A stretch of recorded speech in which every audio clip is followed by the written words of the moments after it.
The night I decided to follow my wife, I wasn't planning to destroy my marriage. I just wanted to know why she'd suddenly started working night shifts at a job she never mentioned before. She said she'd found a new cleaning contract, something to help us pay off the mortgage faster. I believed her for the first few weeks. But then came the perfume, the expensive one I could never afford to buy her, and a text that changed everything. Can't wait for tonight. Same place?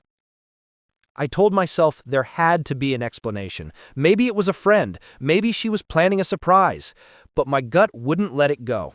So one Friday night, I told her I'd be working late. I waited for her to leave, then followed her car from a distance. She didn't go to any cleaning site. She drove across town to a luxury hotel. I parked nearby and watched as she got out of the car, wearing a red dress I'd never seen before. She looked beautiful, and I hated that thought. Then a man in a suit came out, smiled, and kissed her hand.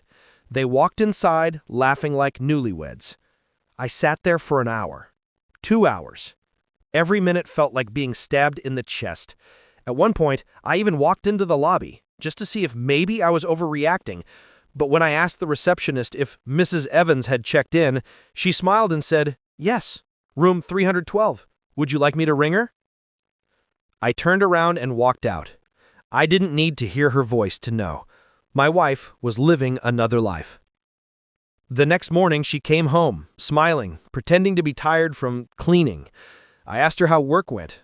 She said it was tough, lots of mess to deal with. And all I could think was, yeah, like the one you're making out of our marriage. That day, I packed a small bag and left for my brother's place. No shouting, no confrontation, just silence.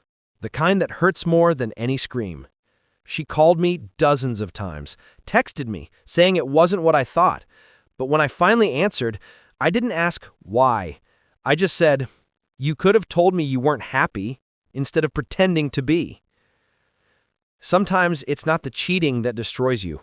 It's realizing the person you loved was capable of looking you in the eyes every day and lying without blinking.